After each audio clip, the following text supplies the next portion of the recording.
Hello बच्चों, welcome to Shyam sir official. मैं श्याम लारे एक बार फिर आप सभी के सामने। तो फ्रेंड्स, आज की जो वीडियो है क्लास 9th के बच्चों के लिए मोस्ट इम्पॉर्टेंट होने वाली है, क्योंकि आज हम क्लास 9th का मंथली टेस्ट माह अक्टूबर का सब्जेक्ट सोशल साइंस के मंथली टेस्ट के बारे में बात कर रहे हैं।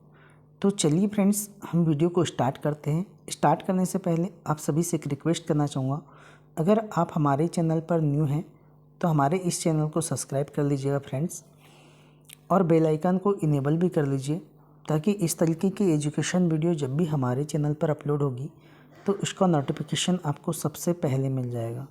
तो चलिए फ्रेंड्स, हम लोग यही क्वेश्चन पेपर आप लोगों का मंथली टेस्ट में आने वाला है, तो ध्यान से देखिएगा। पहला प्रश्न यहाँ पर क्या दिया है कि सही विकल्प चुनकर लिखिए। 1906 में इंपीरियल फॉरेस्ट रिसर्च इंस्टीट्यूट की स्थापना कहाँ हुई थी? तो फ्रेंड्स, इसमें ऑप्शन दिया गया है दिल्ली, कोलकाता, देहरादून और मुंबई। तो ये जो स्थापना हुई थी ये देहरादून में हुई थी। ऑप्शन नंबर बी सही हो जाएगा। सेकंड क्वेश्चन है, लोकतंत्र बचाओ का नारा 1977 में दिया गया था, तो किसने दिया था? तो ये दिया था फ्रेंड्स जयप्रकाश नारायण ने दिया था। तो इसका राइट आंसर हो जाएगा ऑप्शन नंबर अ, जयप्रकाश नारायण। चलिए, ये दो प्रश्न के आंसर आप लोगों को पता चल गए। रिक्त स्थानों की पूर्ति कीजिए। स्थानांतरित कृषि को खालिस्तान कृषि भी कहा जाता है। तो जो स्थानांतरित कृषि होती है फ्रेंड्स, इसको झूम कृषि भी कहते हैं। ठीक है, आप लोगों को लिखना है यहाँ पर झूम कृषि भी कहते हैं। लोकसभा चुनाव के लिए देश को खालिस्तान निर्वाचन क्षेत्रों में बांटा गया है। तो लोकसभा चुनाव के लिए देश को 543 निर्वाचन क्षेत्रों में बांटा गया है। ठीक है, एक वाक्य में उत्तर लिखिए। एक अमेरिकी आदिवासी समूह मुख्य रूप से कौन सी फसल उगाते थे? तो फ्रेंड्स, ये मक्का की फसल उगाते थे। मक्का, इसका राइट आंसर मक्का हो जाएगा। किसी क्षेत्र के सदस्य की मृत्यु या इस्तीफा देने की स्थिति में खाली क्षेत्र होने के लिए होने वाला चुनाव क्या कहलाता है? तो इस चुनाव को हम उपचुनाव कहते हैं। उपचुनाव, ठीक है, राइट आंसर हो जाएगा आप लोगों का उपचुनाव कहते हैं जब किसी सदस्य की मृत्यु हो जाती है या इस्तीफा देने की स्थिति में। चलिए नेक्स्ट, सरकार की 3 मुख्य संस्थाओं के नाम लिखिए। मुख्य संस्थान जो सरकार के 3 हैं, ये होती बेटा विधायिका, आपको लिखना है विधायिका, कार्यपालिका और एक होती न्यायपालिका, और एक का नाम होता है न्यायपालिका।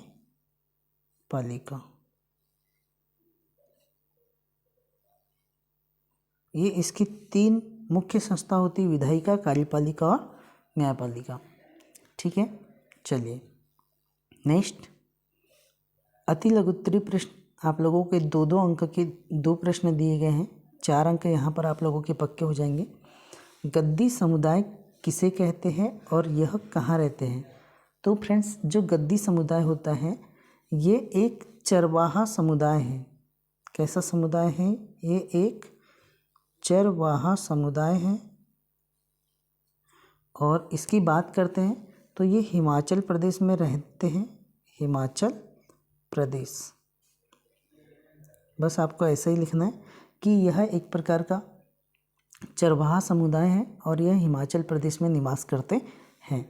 लोकसभा के लिए आरक्षित सीटों की संख्या लिखिए। तो फ्रेंड्स, जो लोकसभा में टोटल जो सीट होती है आरक्षित, ये 131 होती है, लेकिन कौन सी सीट कितनी आरक्षित होती है वो भी आपको लिखना है। तो आपको लिखना है पहली अनुसूचित जाति।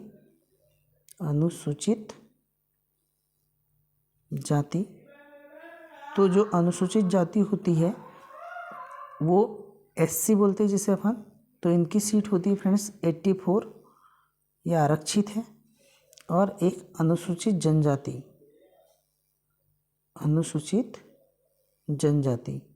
तो ये ST जनजाति ST, और इनकी सीट होती है 47, ये आरक्षित सीटें हैं।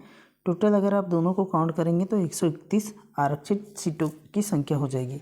तो आपको ऐसे अलग अलग लिखना है, अनुसूचित जाति की 84 और अनुसूचित जनजाति की 47।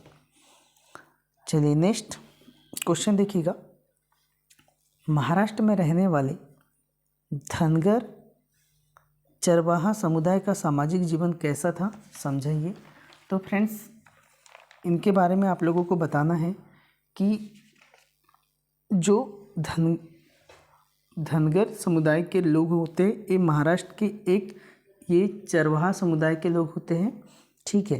अब इनके बारे में बता देते हैं कि ये भेड़ बकरी पालते थे, भेड़ बकरी का पालन करते हैं, ठीक है, भेड़ बकरिया का पालन करते हैं और कंबल बुनते हैं। क्या काम करते हैं? कंबल बुनते हैं, ठीक है, ये आपको लिखना है। और उन्हें बेचते हैं।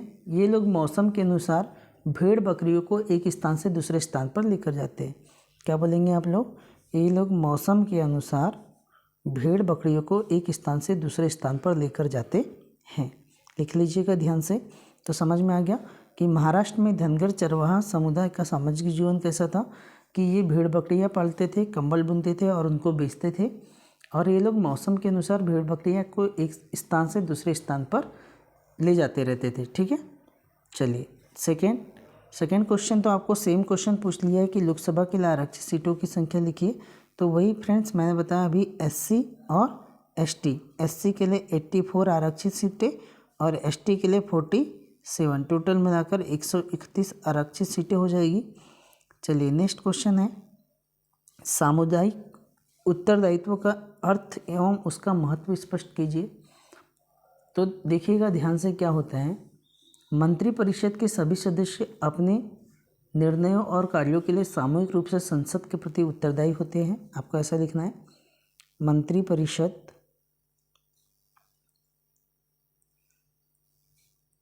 के सभी सदस्य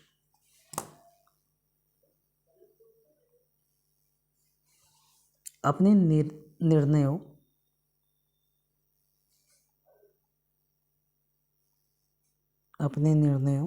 एवं कार्यों के लिए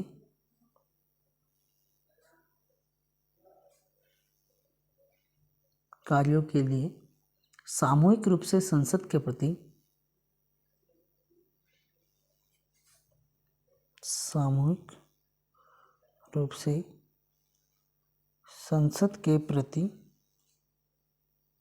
उत्तरदायी होते हैं।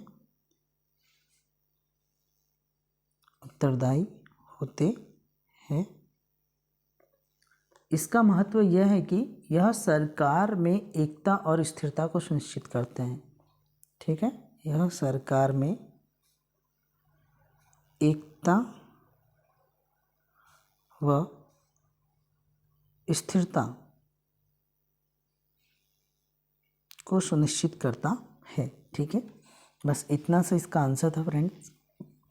चलिए तो हम लोगों ने इस पूरे प्रश्नों को देख लिया। मंथली टेस्ट आप लोगों का अक्टूबर का है, सब्जेक्ट सोशल साइंस का कंप्लीट देख लिया है। चलिए अगर आपको वीडियो पसंद आती है तो वीडियो को लाइक कीजिए फ्रेंड्स, अपने दोस्तों में शेयर कीजिए, ठीक है। मिलते हैं अपन नेक्स्ट वीडियो में, तब तक के लिए जय हिंद जय भारत।